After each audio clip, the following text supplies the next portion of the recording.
to another edition of Survive to Thrive with me, Dr. Todd. We're going to go right at it today in talking about being impeccable with your word. Oh, right at it. Be impeccable with your word. When you hear the word impeccable, what does that do? It kind of stands out, does it not? It doesn't say be amazing, be great, be impeccable.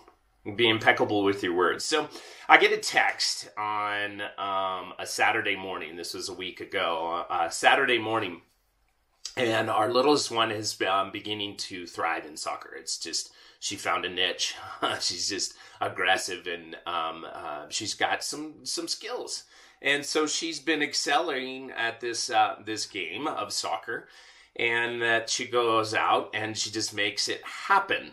And she sees the field, she sees defenders, she knows how to set things up, and by setting things up, I'm meaning she pulls off some amazing like centering of the ball to teammates, or she'll be able to figure out how to suck a bunch of the girls in her direction and then get the ball by them and go down and score.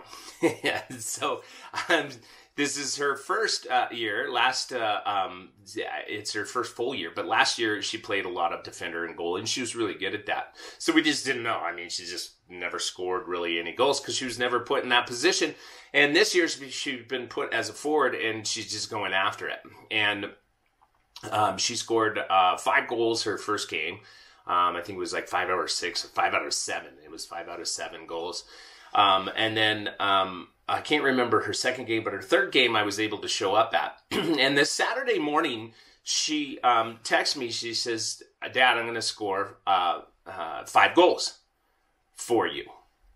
And immediately I'm like, "Don't do it for me. I'll be a proud dad for sure." I was like, "You do it for you and do it for your team because it's what you want to do." And she goes, "For sure."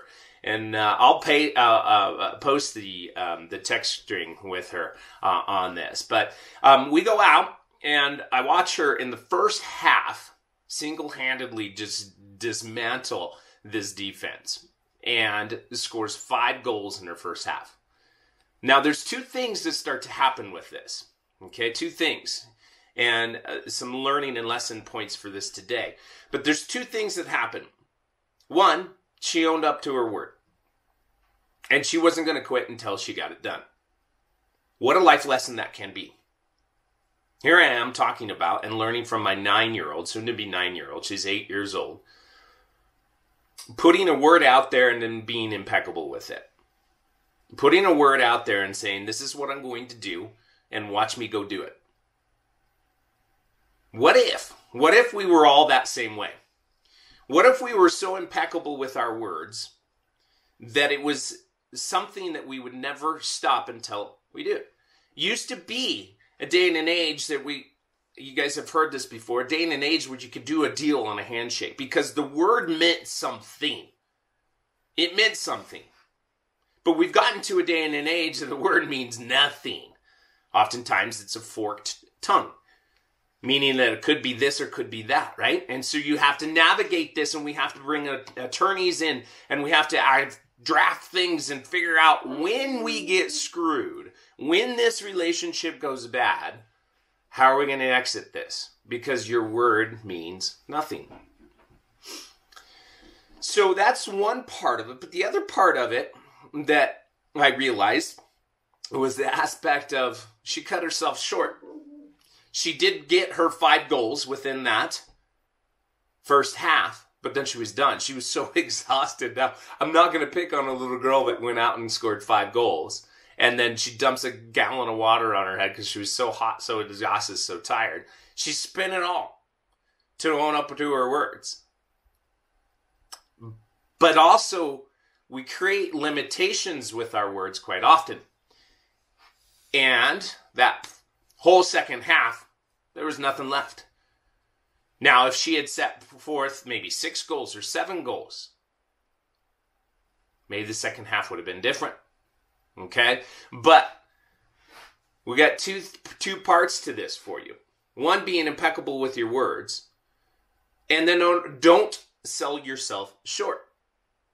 Because the mind actually will only go to the limits that you actually create right here. So it's 5 goals and I'm like, done. The body will shut down. I've said this before. I think David Goggins could be attributed to this because he mentioned this. I don't know if what kind of science, but he was talking about when your body is done, when you're about ready to quit, your mind says you can't do anymore. You're about 40% of your capacity. So this is a learning lesson that we're going to talk about with Sailor. Not done on that day. We celebrate that day. We celebrate that day with no, hey, you could have done more. No, absolutely. We celebrate that day. And I brought her text back and I said, do you realize what you just did? And she looks at me and she goes, oh yeah.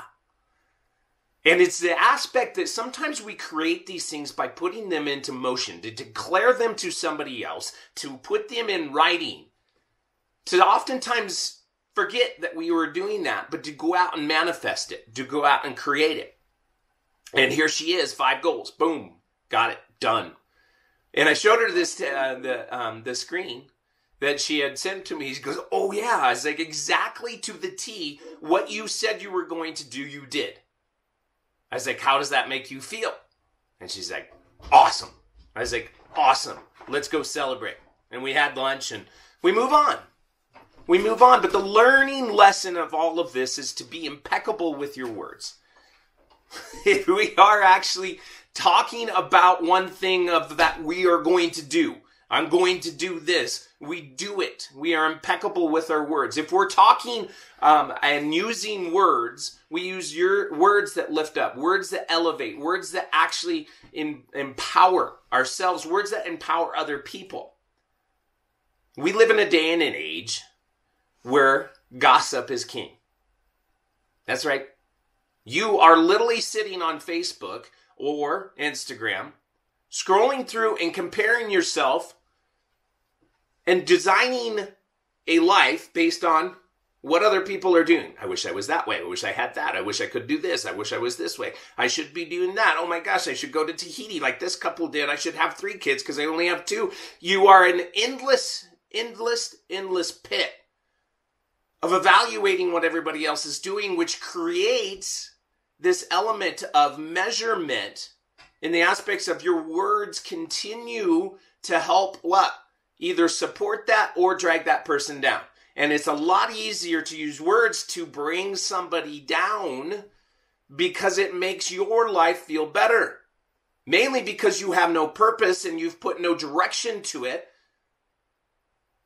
And because you put no direction to it, you have to bring everybody else down to your level. This is what it sounds like. And we use our words to be able to do that. Oh, look at that dress. She just got married on the beach, but that dress is like, ugh. Or look at what he's doing. Or look at this. You fill in the blanks. But I would actually have you consider today that if you are mostly speaking poison at other people, poison is what you have in your life. Ouch. Let that settle in. It burns. If you are mostly speaking poison in your life, and you're speaking of other people, and oftentimes other people not building them up, you're speaking poison, and poison is what returns. So if you're looking at your life full of just grinding through some stuff, and why does everybody hate me? Why do I always continue to run into these challenges of other people and not relating and all these types of things? It could be in the words that you're doing. Do you gossip? Caught myself the other day with my team. Well, this person and this name came up and I was like, oh. And I stopped myself because it's very easy to get into that mode. It's very easy to pick apart other people. And there's so many cliches that go with this that you should not say something if you have nothing nice to say. Well, okay, go back to that. Because if you're going to be impeccable with your words, defining impeccable means the words that come out of your mouth should be what? Fill in the blanks. It should be integral. They should be uplifting. They should build other people up. And so this is a game that we play that is difficult to do, but one of the healthiest moves that you could make. Not only following through with your word, but using that word as being impeccable. And I've said this quite often. Words, when put together, can drive, can make a movement. I had a dream. Words, when put together in order, can actually make a movement to create harm. They can start wars. And when we use words and directions, do you want them to be impeccable? Do you want them to be gossipy? Do you want them to be hurtful? The choice is yours. The one thing that you can control is what comes out of your mouth on a daily basis. Is it uplifting? Is it building up? Or do you find yourself trying to take others down to justify where you're at? These are truths. These are truths. And I'd have you consider a healthy habit is to get in and be impeccable with your words. Because it's literally the only thing that defines you is the communications that you use, the words that you use on a daily basis and what you talk about.